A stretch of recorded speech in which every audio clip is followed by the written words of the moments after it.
Stepsister stole my car and wrecked it, but dad defended her.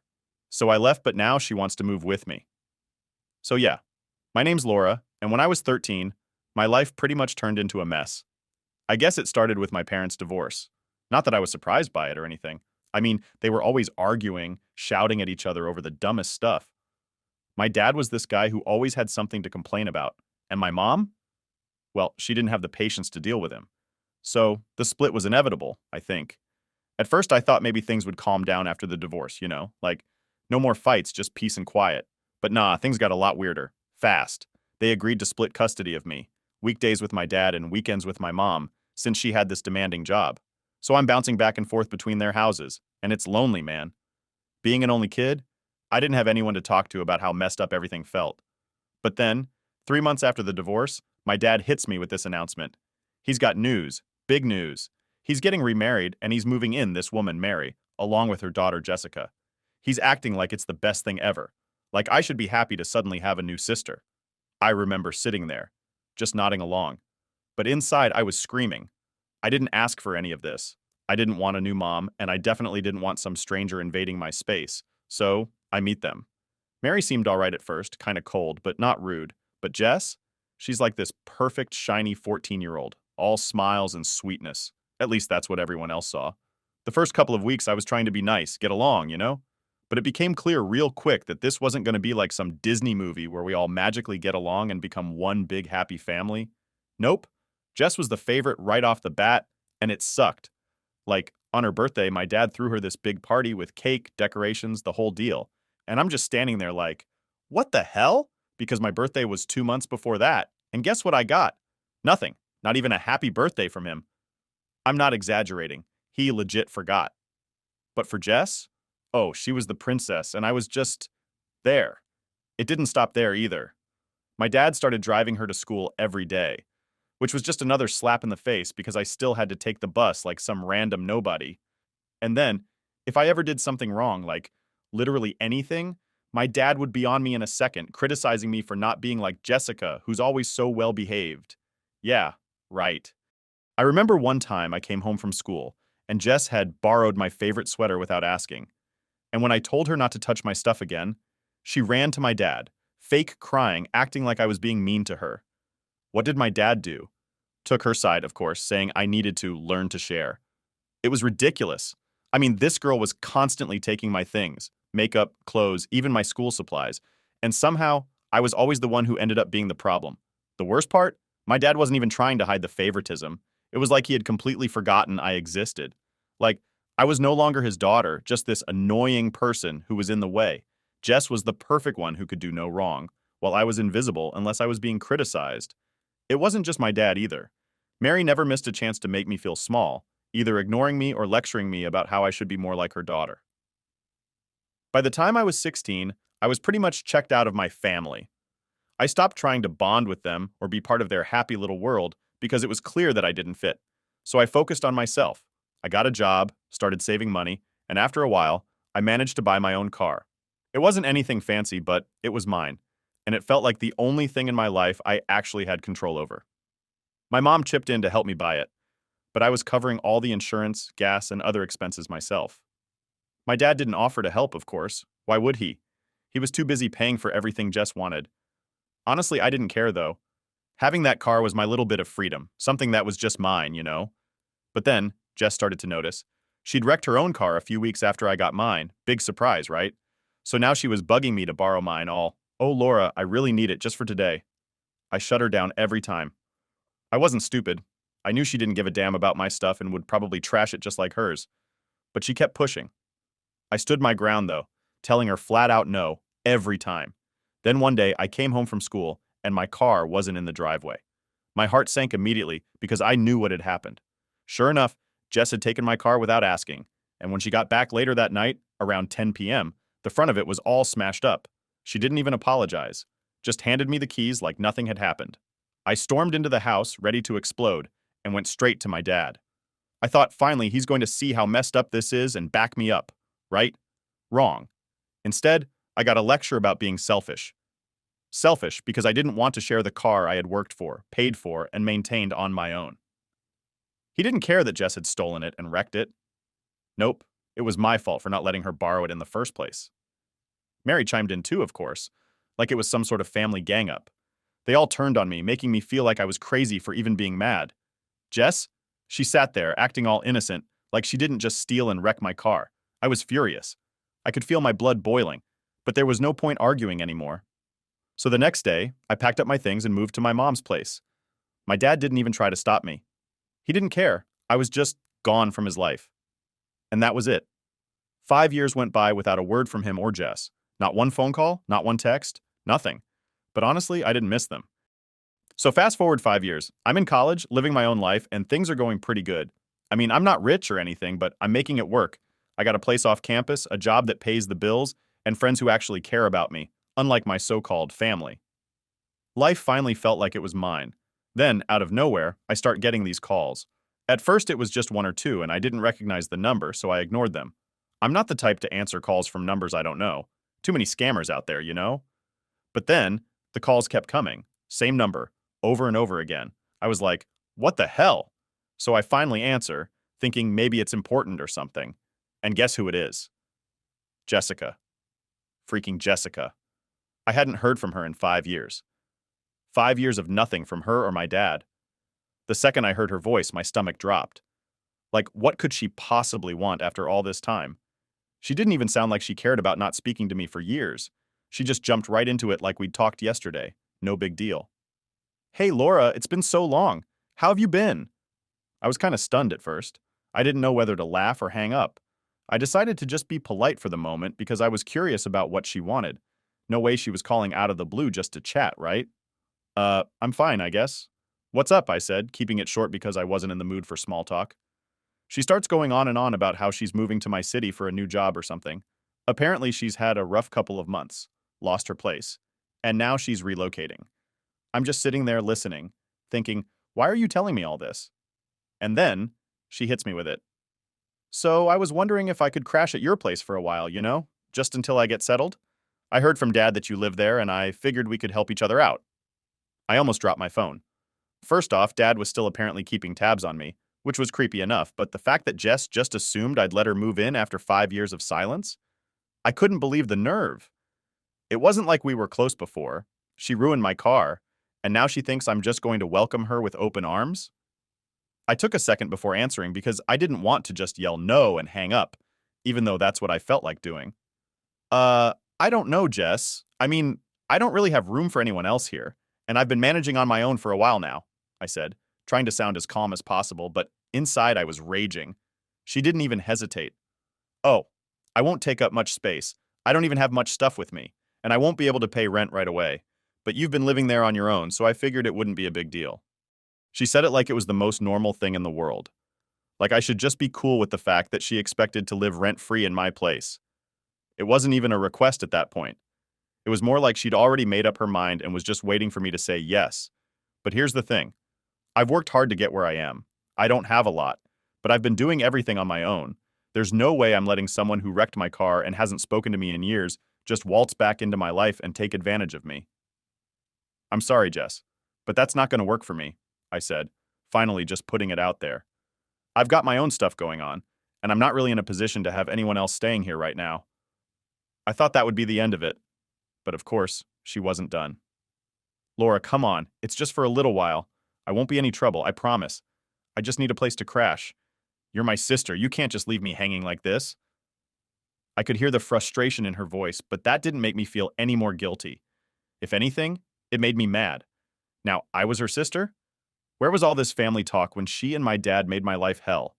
Where was she when I moved out and never heard from them again? I took a deep breath. Look, I'm sorry you're going through a tough time, but I can't help you.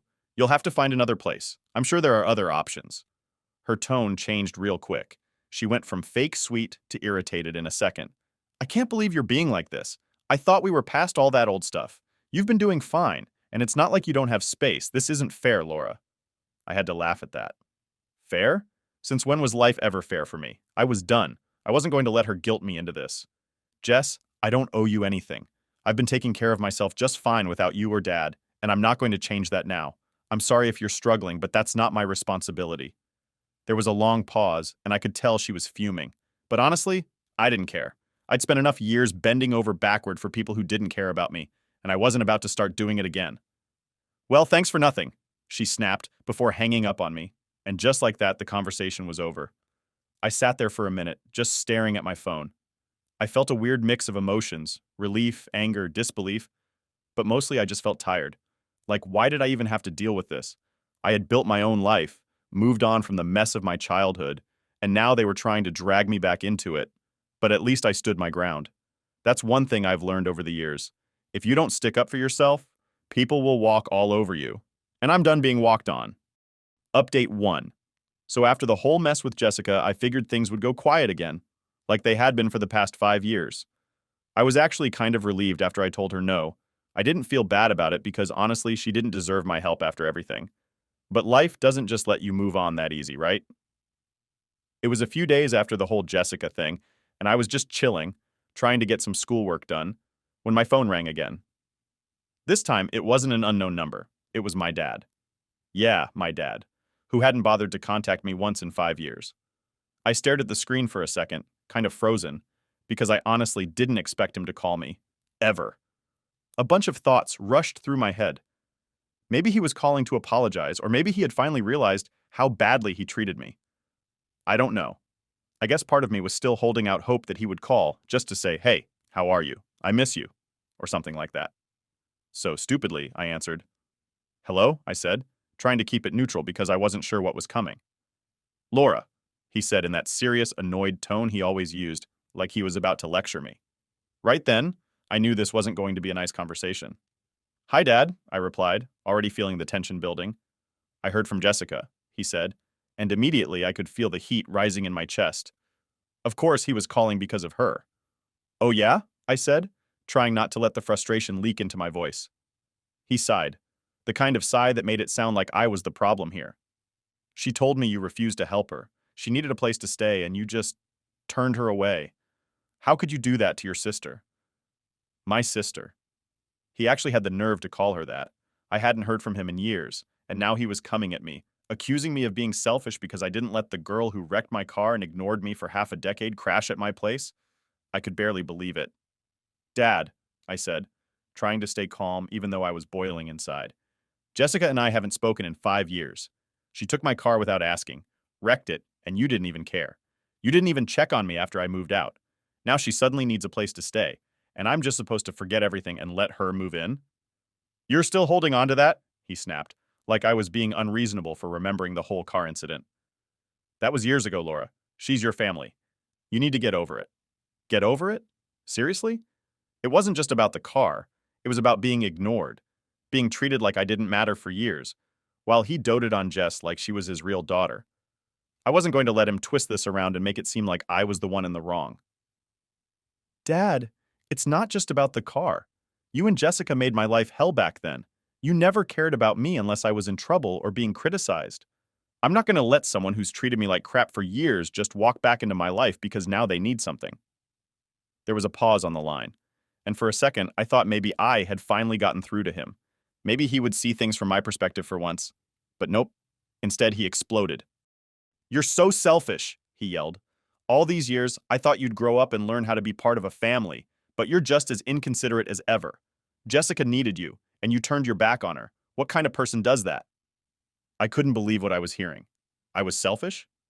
The guy who hadn't spoken to me in years, who never once checked to see if I was okay after I moved out, was now calling me selfish because I didn't want to let his golden child mooch off me? It was like I was living in some kind of twisted alternate reality. "Dad, you have no idea what my life has been like for the past 5 years," I said, my voice shaking now because I was so angry. "You've never even asked. You didn't care when I left. You didn't care when I struggled to get by on my own, and now you suddenly want to lecture me about family? You don't get to do that."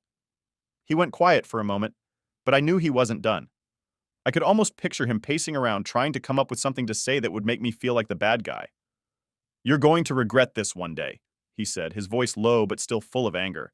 "When you realize you pushed your family away and there's no one left to help you, you'll see how wrong you are.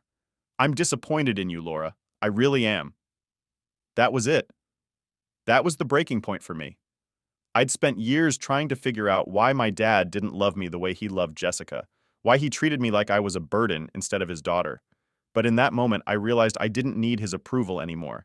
I didn't need to keep trying to make him see my worth. If he was disappointed in me, that was his problem, not mine.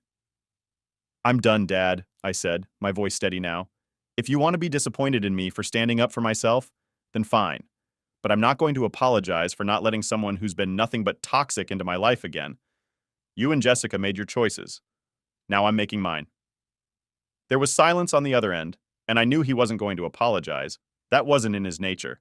Instead, he did what he always did, hung up on me without another word. Just like that, the conversation was over, and so was my relationship with him. For good this time. I sat there for a while just staring at my phone, trying to process everything. It was hard, you know? No matter how bad things were, a part of me still wanted to believe that my dad would come around eventually, that maybe we could have a real father-daughter relationship someday. But after that call, I knew it wasn't going to happen. I wasn't sad, though. Not really. More like relieved. Like I could finally stop hoping for something that was never going to be. I had my own life now, and I didn't need his approval to be happy. I was free. And for the first time in a long time, I felt like I could actually move on. Update 2. So, a little context before diving into this. My birthday's never really been a big deal. At least, not since I was a kid. Growing up, it was always kind of forgotten or brushed off, especially after Jessica showed up and took over the spotlight. But I'd gotten used to it. These days, I didn't expect much. Maybe a couple of texts from friends, a casual dinner or something. But this year? Well, this year was different. It started like a normal day. I woke up, checked my phone, saw a couple of happy birthday messages from some close friends, and went about my day. I wasn't planning anything special, just chilling at home and maybe treating myself to a little takeout later. You know, something low-key. Then my phone buzzed again, and I saw the name on the screen. It was my dad. Yeah, my dad calling me on my birthday. After 5 years of silence, after everything that had happened with Jessica, after the blow-up call we had a few days ago, now he was calling me. I stared at the phone for a second like, what does he want now? Part of me didn't want to answer. I mean, I figured it'd just be more drama, right? But I don't know. Maybe it was curiosity. Maybe it was some tiny part of me hoping that for once he was going to wish me a happy birthday or maybe even apologize. So yeah, I answered. Hey, I said, keeping it short, trying not to sound too eager or annoyed. Laura, he started, his voice way too formal, like he was getting ready for a business call. I've been thinking about our last conversation. Great. Here we go, I thought. He's going to double down on everything again. But what he said next caught me off guard. Listen, it's your birthday, and I know we've had our differences. I just want to say, happy birthday. For a split second, I didn't even know how to react. I mean, this was the first time in years he'd acknowledged my birthday at all, let alone called me. It wasn't some heartfelt, tear-jerking apology or anything, but it was something. Thanks, I replied, a little confused. I wasn't expecting to hear from you. There was this awkward silence for a moment, like he didn't know what to say next. I could almost picture him sitting there, trying to figure out how to keep the conversation going without getting into the mess from before. So, how are you doing? He asked, and it sounded so forced. Like, I could tell he wasn't really interested in how I was doing. It was more like he was just going through the motions, ticking boxes in his head. I'm good, I said, not wanting to dive into anything too deep. I didn't really trust where this was going, but I figured I'd play along for now. Just, school, work, same old stuff. Another pause. Then he finally said what I knew was coming. Jessica told me you were pretty harsh with her the other day, he said, his voice shifting back to that serious, almost condescending tone he used when he thought I was being unreasonable. I don't understand why you're still holding on to all that anger. And there it was. I should have known better. Of course, this wasn't just a birthday call. This was him trying to patch things up between me and Jessica, as if all the years of crap she put me through didn't matter. Like I was the one who needed to make amends. Dad, I said, keeping my voice as calm as I could, even though I could feel my frustration building again. It's not about anger. It's about boundaries. I've moved on from everything that happened, but that doesn't mean I'm just going to let Jessica walk back into my life like nothing happened. You can't expect me to just forget everything. You need to let go of the past, he said, like he hadn't even heard a word I'd said. She's trying to move forward, and you should too. This isn't what family does. We're supposed to support each other. I could feel my blood boiling at this point. I had spent years trying to get him to support me, and now he was acting like I was the one who had failed the family. It was like he had completely rewritten history in his head, where Jessica was the victim and I was the villain.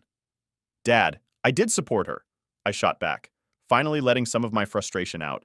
For years, I put up with everything she and Mary threw at me. I was the one who had to deal with being ignored, pushed aside, and treated like crap. And now, when I finally stand up for myself, I'm the bad guy? How is that fair?